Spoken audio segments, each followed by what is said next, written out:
अस्सलाम वालेकुम दोस्तों, मेरा नाम है अली उमर सर, हमेशा की तरह मौजूद है और आप देख रहे हैं जिस वक्त क्रिकेट लवर रेडी शो को कैसे देखेंगे दोस्तों आप लोगों से बात करने जा रहे हैं। बात करेंगे आज आपके साथ टॉप न्यूज के सेगमेंट आज आपको शेयर करेंगे।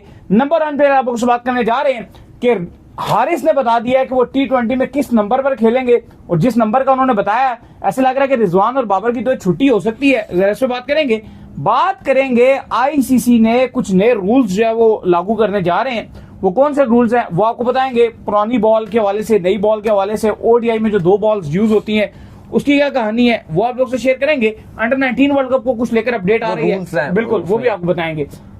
इसके बाद जो कोयटा ग्लैडिएटर से जिनका ताल्लुक है उस्मान तारिक, उनका एक्शन जो है रिपोर्ट हो गया, वो क्या कहानी है वो आप लोग से शेयर करेंगे। बात करेंगे एक सीरीज फाइनलाइज हो रही है जिसमें 6 T20 और 6 ओडीआई खेले जाने हैं। ये किसकी सीरीज है वो भी आपको बताएंगे। इसके बाद जो खबर आ रही है वो आ रही है कराची के लिए, एक प्लेयर जो है ज्वाइन करने जा रहे हैं, वो कौन है वो आपको बताएंगे। विलियमसन के हवाले से डेट सामने आ चुकी है कि विलियमसन कब से पीएसएल में आ जाएंगे वो भी आप लोग से शेयर करेंगे।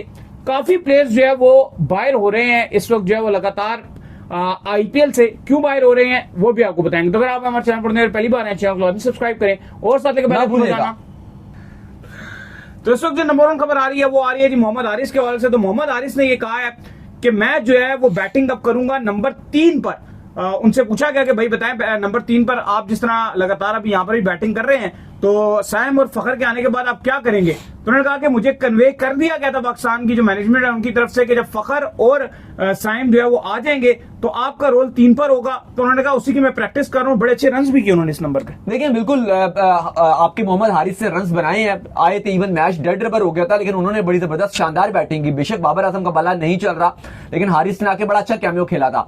लेकिन देखिए एक जो बड़ी खबर है वो ये है कि मोहम्मद हारिस ही विकेट कीपिंग करेंगे, क्योंकि जिस तरह से हारिस ने इस बात का क्लियर आंसर किया है कि मुझे टीम मैनेजमेंट ने बोला है कि जब इस टीम में साइम अयूब आएंगे और फखर जमान आएंगे तो आप इस टीम के ओपनर नहीं हो। ये आप समझ लो कि आपको सिर्फ और सिर्फ दौरे न्यूजीलैंड में ओपनिंग कराई गई। और यहां पर जो बड़ी खबर है वो हसन नवाज के हवाले से भी है कि वो भी फिर टीम के साथ नहीं होंगे, क्योंकि सबको पता है जैसे कल फखर जमान का बल्ला चला नहीं है बल्कि बल्ले ने आग उगली है। रन उनका जिस तरह से उन्होंने बनाए हैं, उससे पिछले मैच में भी उन्होंने अपना कैमियो दिखाया था, कमाल खेले थे। साइम अयूब ने भी इतनी लंबी इंजरी के आने के बाद, घुटने की इंजरी के बाद उन्होंने 50 मारे हैं। कॉन्फिडेंस उनका भी बूस्ट अप और आगे खेलेंगे जिस तरह टाइम उनको और मिलेगा तो और अच्छा होते जाएंगे। हमें पता है साइम अयूब की कैपेबिलिटीज कितनी है। फखर और साइम ओपनिंग करेंगे, ये हारिस ने भी तस्दीक कर दी कि टीम मैनेजमेंट का यही प्लान है, जो हम आपको लगातार खबर देते आ रहे हैं, लगातार बताते जा रहे हैं। तो मोहम्मद हारिस ने अपने मुंह से भी बता दिया कि टीम मैनेजमेंट का यही प्लान है कि साइम और फखर जमान ओपनिंग करेंगे। और मुझे कहा गया कि आप या तो नंबर 3 पे जाओगे या तो नंबर 4 पे जाओगे। अगर टीम मैनेजमेंट ने सोचा कि बाबर आजम या फिर सलमान अली आगा हुए तो अगर तो टीम मैनेजमेंट ने सोचा कि ठीक है आगा 3 पे खेलेंगे, या टीम मैनेजमेंट ने अगर सोचा कि बाबर को खिलाया जा रहा है, बाबर को अगर दोबारा मौका मिला तो फिर 3 पे बाबर आजम खेल लेंगे, तो 4 पे फिर मोहम्मद हारिस खेलेंगे, तो फिर 5 पे आपके सलमान अली आगा खेलेंगे। अगर बाबर आजम मुश्किल नजर आ रहा है कि वो टीम में होते हैं क्योंकि अभी ऑलरेडी उनकी फॉर्म भी नजर नहीं आ रही, तो फिर उस सूरत में नंबर 3 पे आपके मोहम्मद हारिस आ जाएंगे और नंबर 4 पे फिर सलमान अली आगा, और फिर आपकी आगे टीम बनेगी। तो T20 की टीम जो आपने आगे बांग्लादेश के साथ अभी 5 T20 खेलने हैं, फिर बड़ी असाइनमेंट आपकी एशिया कप है या T20 वर्ल्ड कप है। पहले आपके पास देखो बांग्लादेश का एक टूर है, फिर वेस्ट इंडीज आपने चले जाना है, फिर दोबारा बांग्लादेश जो है वो आपने खुद जाना है बांग्लादेश, तो वो फिर उसके बाद आपका अफगानिस्तान से में भी जो हो जाए, फिर उसके बाद एशिया कप है। तो ये सारी चीजें तो अभी तक है। तो सारी सीरीज में अब आपके जो मोहम्मद हारिस हैं उनको ही विकेट कीपिंग के तौर पर तैयार रखा जाएगा। रिजवान नहीं होंगे तो हारिस या तो 3 पे खेलेंगे या तो 4 पे खेलेंगे, ओपनिंग नहीं करेंगे। तो अच्छी बात है कि साइम फखर ही ओपनिंग करेंगे। खैर इसके बाद जो अपडेट आ रही है वो आ रही है उस्मान तारिक के हवाले से, बल्कि रूल्स के हवाले से बात कर लेते हैं। तो आईसीसी जो है कुछ रूल्स जो है चेंज करने जा रहा है, स्पेशली ओडीआई के हवाले से। आपको पता है कि ओडीआई में 2 बॉल्स जो है वो यूज होते हैं, तो क्या रूल्स चेंज हो रहे हैं? देखिए आईसीसी 3 नए रूल चेंज करने जा रहा है, एक ओडीआई में, एक टेस्ट में और एक अपने आईसीसी इवेंट की जो साइकिल है उसमें। पहला जो आईसीसी रूल चेंज करने जा रहा है वो ओडीआई में रूल चेंज करने जा रहा है, और वो वजह ये बनी है कि आपको पता है कि ओडीआई बहुत ज्यादा बैटिंग फ्रेंडली कंडीशन हो गई है। तो आईसीसी ने फैसला किया है कि अब रिवर्स स्विंग का जो एलिमेंट है वो खत्म होता जा रहा है, तो अब 2 नए बॉल यूज नहीं होंगे। अब आईसीसी ने फैसला किया है कि जो आपका बॉल होगा 25 ओवर के बाद वो आप तब्दील नहीं कर सकते और वो पुराने बॉल से ही बॉल करनी पड़ेगी। तो अब जो डेथ ओवर तक आपने वो दोनों नए बॉल ही यूज करने हैं, फिर आपकी जो बॉलिंग साइड है वो डिसाइड करेगी कि यार हम अब कौन सा बॉल ले लें और किस बॉल से हम कंटिन्यू बॉलिंग करें और दूसरा बॉल नहीं फिर यूज होगा। 25 ओवर तक दिया जाएगा। 25 ओवर तक तो आपको आप दोनों बॉल यूज कर सकते हो। उस टाइम तो आपको आप कहो कि दोनों नया बॉल होगा, तो जो बॉलर्स अच्छी नई बॉल करते हैं उनके लिए एक फायदा हो सकता है कि दोनों तरफ से उनको नया बॉल मिलेगा, आप देर तक गेंद को स्विंग कर सकते हो। लेकिन जैसे ही 25 ओवर हो जाएंगे उसके बाद एक बॉल रख लिया जाएगा और सिर्फ एक बॉल रखा जाएगा और वही अब आपको एंड के 25 ओवर तक चलाना है। यानी कि जो एक मैक्सिमम बॉल यूज होगा वो आप लगभग समझ लो 37 या 38 ओवर का बॉल होगा, क्योंकि 25 ओवर में एक बॉल मैक्सिमम या तो 12 ओवर यूज होगा या तो 13 ओवर यूज होगा। और बॉलिंग साइड फिर चूज करेगी, या तो वो 12 ओवर वाला बॉल रख लेगी या वो 13 ओवर वाला बॉल रख लेगी और दूसरा बॉल फिर वापस कर दिया जाएगा और फिर पूरा मैच उसी बॉल से होगा। और अगर बीच में कभी बॉल ऐसा छक्का लग जाता है इतना लंबा कि बॉल ही चला जाता है, तो फिर या कोई बॉल एकदम ऐसी जगह चली जाती है यहां पे बॉल नहीं आ पाती या बॉल हालत खराब हो जाती है बॉल की, तो फिर उतना ही पुराना अंपायर्स के पास जो उनका बॉक्स होता है उसमें उतना ही पुराना बॉल निकाला जाएगा। लेट्स सपोज 30 ओवर बॉल अगर यूज हुआ है तो वहीं से ही पुराना बॉल ऐसे ही निकाला जाएगा जो उतना ही बॉल पुराना हो। तो ये डिसाइड किया गया, इससे फायदा ये होगा कि रिवर्स स्विंग अच्छा होगा। फिर दूसरा रूल और बॉलर्स को हेल्प मिलेगा। अब जो दूसरा रूल आईसीसी चेंज करने जा रहा है वो टेस्ट क्रिकेट में किया जा रहा है और वहां पर टाइमर, जो क्लॉक टाइमर है, जो आपको पता है कि टी20 क्रिकेट में ऑलरेडी लागू है, ओडीआई में भी लागू है। और ये होता ही है कि जैसे ही आपका एक ओवर खत्म होता है तो आपका जो 60 सेकंड का टाइमर है वो चलना शुरू हो जाता है। आपने अगर पीएसएल में मैचेस देखने गए हो किसी भी स्टेडियम में, कराची, पिंडी, मुल्तान, कहीं भी आप जाएं तो वहां पर आपको स्क्रीन में नजर आ रहा होगा, जो बड़ी स्क्रीन लगी होती है वहां पे एकदम से टाइमर चलना शुरू हो जाता है 1 2 3 4। डीआरएस में तो आपको पता है वो भी चल रहा होता है, लेकिन डीआरएस के अलावा ओवर का हर ओवर के बाद टी20 में भी चलना शुरू हो जाता है। तो टेस्ट में भी आईसीसी कह रहा है कि 60 सेकंड का मैक्सिमम आपके पास टाइम होगा जिसपे आपको अगला ओवर डालना है, वरना आपको पेनल्टी पड़ेगी। अगर आप 2 लगातार ओवर ये फेल रहते हो तो फिर आपके ऊपर पेनल्टी पड़ेगी। और इससे फायदा आईसीसी कह रहा है ये होगा कि ताकि एक दिन में पूरे के पूरे 90 ओवर्स का खेल हो सके, क्योंकि हम देख रहे हैं कि ओवर्स में एक दिन में आजकल ओवर्स बड़े कम रहते हैं, कभी 10 ओवर शॉर्ट रहते हैं, कभी 15 ओवर शॉर्ट रहते हैं। तो इससे जो ओवर्स हैं 90 ओवर्स वो उसकी श्योरिटी होगी कि वो होंगे। फिर तीसरा जो आईसीसी कवानीन चेंज करने जा रहा है वो अपनी नेक्स्ट साइकिल जो 2028 के बाद से इंप्लीमेंट होगी वो ये होगा कि जो अंडर 19 ओडीआई आपका खेला अंडर 19 जो वर्ल्ड कप होता है वो आईसीसी उसको टी20 में चेंज कर रहा है, ताकि ब्रॉडकास्टर के पॉइंट ऑफ व्यू से भी थोड़ी उसको फायदा हो। ओडीआई में इतनी व्यूअरशिप नहीं पड़ती, तो आईसीसी ये फैसला कर रहा है कि जो अंडर 19 का वर्ल्ड कप है अब वो टी20 फॉर्मेट में होगा। याद रहे कि आईसीसी वुमेन्स का जो वर्ल्ड कप है वो ऑलरेडी टी20 में शिफ्ट कर चुका है। इसके बाद जो अपडेट आ रही है वो आ रही है उस्मान तारिक को लेकर। तो बड़े कमाल किस्म के बॉलर हैं, अभी पिछले दिनों हम इनके हवाले से बात कर रहे थे कि अगर ये इंटरनेशनल में जो वो आ जाए तो इंटरनेशनल में आग लगा सकते हैं। लेकिन मसला हम वहां पे ये डिस्कस कर रहे थे कि अगर इनका एक्शन जो है रिपोर्ट ना हो तो दोबारा से इनका एक्शन जो है पीएसएल में जो है रिपोर्ट हो गया है।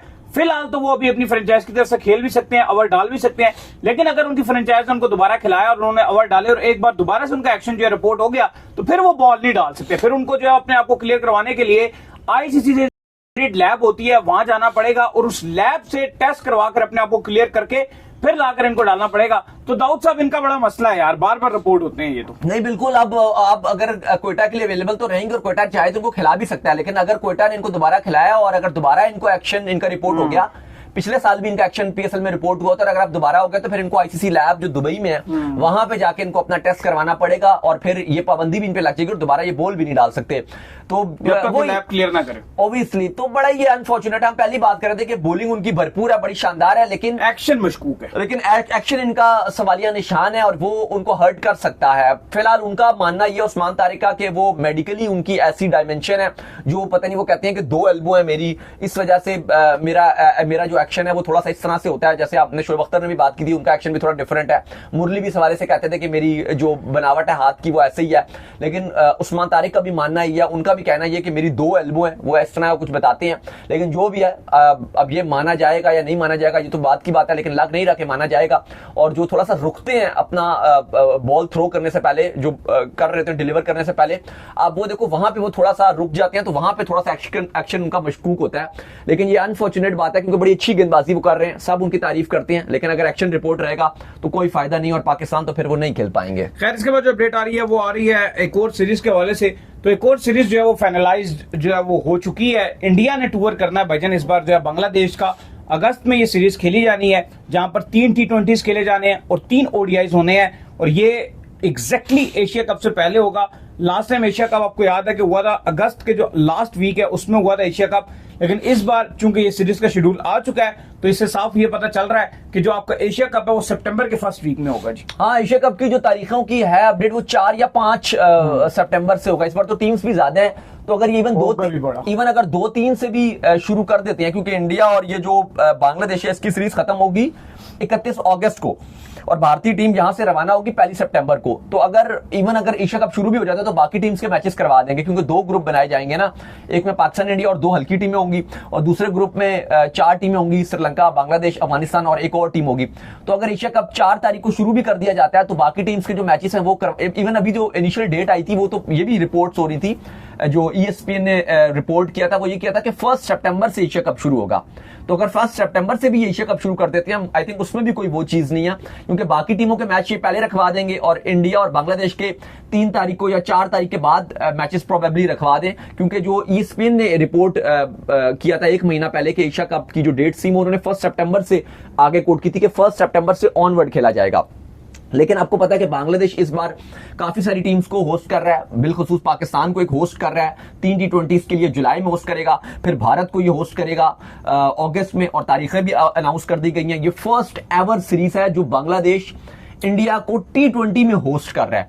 इससे पहले बांग्लादेश ने इंडिया में जाके T20 जरूर खेली है, लेकिन बांग्लादेश ने कभी भी T20 होस्ट नहीं किया इंडिया को T20 में। तो ये फर्स्ट एवर इनकी सीरीज है। अलबत्ता शेड्यूल आ गया, 13 अगस्त को भारतीय टीम ढाका के लिए रवाना हो जाएगी और उसके बाद मीरपुर ढाका में 17 अगस्त को पहला ओडीआई मैच मीरपुर ढाका में खेला जाएगा, दूसरा ओडीआई 20 अगस्त को खेला जाएगा, जबकि तीसरा ओडीआई 23 अगस्त को चट्टाग्राम में खेला जाएगा। फिर बारी आएगी T20 सीरीज की, 26 तारीख को चट्टाग्राम पहला T20 होस्ट करेगा और फिर अगले 2 T20 मीरपुर होस्ट करेगा, एक 29 अगस्त को है और तीसरा T20 31 अगस्त को होगा। और फिर दोनों टीम्स जो है वो आपके लिए दुबई रवाना हो जाएंगी एशिया कप के लिए। तो ये एशिया कप की आपकी जो बांग्लादेश और इंडिया की सीरीज उसका शेड्यूल है। बिल्कुल जी। इसके बाद जो अपडेट आ रही है हमारे पास वो आ रही है कराची के हवाले से।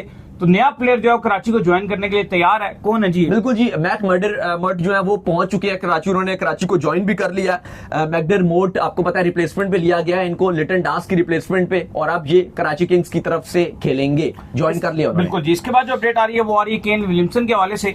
तो केन विलियमसन जो है वो ज्वाइन करने जा रहे हैं भाई PSL। कब किस तारीख को आएंगे जी? देखिए, केन विलियमसन के हवाले से काफी ज्यादा रिपोर्ट होता रहा था कि वो नहीं आ रहे, PSL में लेट आएंगे, कब आएंगे, ये है वो है। आपको पता है IPL में एक्सपर्ट एनालिसिस के वो रोल अदा कर रहे हैं, क्रिक इन्फो के साथ वो जुड़े हुए थे, बाकी भी और भी कुछ ब्रॉडकास्ट के साथ वो लगे हुए हैं काम में। लेकिन अब उन्होंने भी ऑफिशियली इन्फॉर्म कर दिया और कराची किंग्स की जो इंतजामिया मैनेजमेंट है उसने भी बता दिया कि 23 और 24 तारीख के दरमियान में केन विलियमसन कराची किंग्स को ज्वाइन कर लेंगे। लेकिन हकीकत बात यह है जी साहब कि कराची किंग्स को वो अगर ज्वाइन करते हैं तो किसकी जगह खेलेंगे, क्योंकि जो उनके टॉप 3 खिलाड़ी हैं, बेशक कल उन्होंने रन्स नहीं बनाए कल के मैच में, सैफर्ट हो गए, वार्नर हो गए, लेकिन जेम विंस हो गए, लेकिन सबको पता है कि केन विलियमसन को भी IPL में इसलिए नहीं लिया गया क्योंकि वो T20 में इतना अच्छा नहीं करते। अगर ये किसी की जगह खेल सकते हैं तो वो शान मसूद इनका रोल एडजस्ट हो सकता है, लेकिन वो ओवरसीज खिलाड़ी है, शान मसूद लोकल खिलाड़ी है। ओवरसीज तो खाली आप 4 खिला सकते हो, 3 आपने ऑलरेडी खिला लिए हैं, एक आप मिलने खिलाते हो जो अच्छी बॉलिंग करते हैं, कल भी उन्होंने हसन अली के साथ मिलकर अच्छी बॉलिंग की थी, तो मिलने को तो आप खिलाओगे। तो विलियमसन अगर आ भी जाते हैं तो हकीकत बात यही है कि उनको बैठना पड़ेगा, तो बेंच पर ही बैठना पड़ेगा। इवन अभी नबी बेंच पे बैठे हुए, मैं समझता हूं कि नबी को अगर कराची अगर किसी ओवरसीज खिलाड़ी को खिलाएगा तो वो नबी को खिलाएगा, क्योंकि 2 फायदे हैं, नबी बॉल भी डाल के देंगे आपको, निचले नंबरों पे बैटिंग भी करके देंगे, तो वो अभी उनके लिए ऑलरेडी मुश्किल है कि ओवरसीज उनके प्लेयर का जो कोटा है वो ऑलरेडी पूरा हुआ है, तो विलियमसन की तो जगह नहीं बनेगी, अगर वो आएंगे तो बेंच पर ही बैठेंगे। खैर, इसके बाद जो अपडेट आ रही है वो आ रही है IPL को लेकर। तो IPL से जो है फॉरेनर्स खिलाड़ी जो है फायर हो रहे हैं, बड़े टफ शेड्यूलिंग है IPL की, बड़ा लंबा चौड़ा IPL है और रेगुलर जो है मैचेस हो रहे हैं। तो इस टफ शेड्यूलिंग के चलते जो है ज़ैम्पा भी आउट हो चुके हैं, फ्रिक्सन भी आउट हो चुके हैं। क्या वजह है भाई, ये लंबा चल रहा है इसलिए आउट हो रहे हैं? देखिए, हमेशा से ये रहता है कि IPL जब लंबा चलता है तो जो ओवरसीज खिलाड़ी होते हैं वो बाहर होते ही रहते हैं, इंजर्ड होते रहते हैं। अभी आप देखें कि अब जो बड़ी कल अपडेट थी वो ये थी कि लॉकी फर्गुसन जो ऑलरेडी चैंपियंस ट्रॉफी में आए थे पाकिस्तान, मैंने और अली साहब स्टेडियम में थे, वहां पे हमने देखा कि उन्होंने प्रैक्टिस वगैरह भी आगाज कर दिया था अपनी, लेकिन मैच से पहले वो फिर भी अपने आप को मुकम्मल फिट नहीं रख पा रहे थे और फिर अगले 2 दिन के बाद न्यूजीलैंड क्रिकेट बोर्ड ने ऐलान कर दिया कि हम इनको वापस अपने वतन रवाना कर रहे हैं, क्योंकि उस तरह से ये बॉलिंग नहीं कर पाएंगे। इवन लॉकी फर्गुसन को हमने देखा था कि जो प्रैक्टिस सेशन में बड़ा जोर लगा रहे थे, बड़ी जबरदस्त बॉलिंग कर रहे थे, लेकिन उसके बाद इनको इंजरी और अपना दर्द फील हुआ तो फिर वो चले गए थे। तो लॉके फर्गुसन आज ऑफिशियली तौर पर आईपीएल से पूरा बाहर हो चुके हैं। एडम जैम्पा बड़े जबरदस्त स्पिनर हैं, एक दो बार इन्होंने आईपीएल के खिलाफ भी बात भी की थी कि आईपीएल में काफी इन्होंने इनको टीम से ड्रॉप रखा गया था, तो काफी इन्होंने बात भी की थी और इनको क्रिटिसाइज भी किया गया था और एक दो बातें इन्होंने ठीक भी की थी। इन्होंने कहा था कि नेशनल ड्यूटी जो ऑस्ट्रेलिया की तरफ से जो खेलना है वो एक अलग प्रेशर होता है और आईपीएल वगैरह की वो बात नहीं है, और ना आईपीएल में मैच जीतने की इतनी खुशी नहीं होती जितनी ऑस्ट्रेलिया की तरफ से मैच जीतने में खुशी होती है। इस तरह का भी इन्होंने स्टेटमेंट दिया था, लेकिन अब उनको भी शोल्डर इंजरी की वजह से वो भी बाहर हो गए हैं। इससे पहले ग्लेन फिलिप्स की बात की जाए तो बड़े जबरदस्त किस्म के चैंपियंस ट्रॉफी के बेस्ट प्लेयर रहे थे, वो भी आईपीएल में बगैर खेले ही बाहर हो गए, वो भी जा चुके हैं। तो इंजर्ड प्लेयर्स हो रहे हैं। इवन इंडिया की तरफ से अगर आप देखो तो पास में भी हमने देखा बड़े बड़े खिलाड़ी इंजर्ड रहे हैं। जसप्रीत बुमराह को आईपीएल ने बड़ा हर्ट किया, रोहित शर्मा एक टाइम पर इंजर्ड हो गए थे, क्योंकि देखो जब आप 2.25 महीने का टूर्नामेंट खेलते हो ये बहुत लंबा हो जाता है। कोई आईसीसी इवेंट भी इतना लंबा नहीं होता, सिर्फ एक 50 ओवर का वर्ल्ड कप होता है, उसमें भी आप इतने मैचेस नहीं खेलते। वो भी आप अगर आप पहले राउंड में 9 खेल लेते हो और अगर आप फाइनल तक जाओ तो आप 11 मैच खेल लेते हो, वो एक होता है, लेकिन उसमें भी आपको प्रॉपर 5-6 दिन का आराम दिया जाता है। लेकिन आईपीएल अगर आप देखो बहुत लंबा हो जाता है, 2.5 महीना, ये बहुत ज्यादा होता है। और यही वजह है कि जो ओवरसीज खिलाड़ी हैं वो इंजर्ड ज्यादा हो रहे हैं। इवन लोकल प्लेयर्स भी अगर आप देखें वो भी इंजर्ड हो रहे हैं। अभी सीएसके के जो कप्तान है ऋतुराज गायकवाड़, वो आप देखो अनफिट हो गए हैं, इंजर्ड हो गए हैं, वो आईपीएल से बाहर हो गए हैं। बिल्कुल, तो उम्मीद करते हैं आज हमारे शो आपका पसंद है। वीडियो को लाइक कीजिए, हमारे चैनल सब्सक्राइब कीजिए, साथ में बेल आइकन बजाइए। एक और काम कर लीजिए, वही कर लीजिए, आप इंस्टाग्राम के ऊपर जो वो जाइए और जाकर इनको फॉलो। इंस्टाग्राम पे मुझे फॉलो कर लीजिए, वहां पे मैं मौजूद हूं, दाऊद क्रिकेट के नेम से। अगर आपको सवाल हो तो भेजिएगा, इनको भी फॉलो कीजिए। मुझे फॉलो कीजिए, मैं क्रिकेट लवर ऑफिशियल के नाम से लिंक डिस्क्रिप्शन में मौजूद है, जाइए फॉलो कीजिए। फिर आपसे मिलते हैं नेक्स्ट वीडियो, तब तक के लिए ख्याल रखिएगा अपना।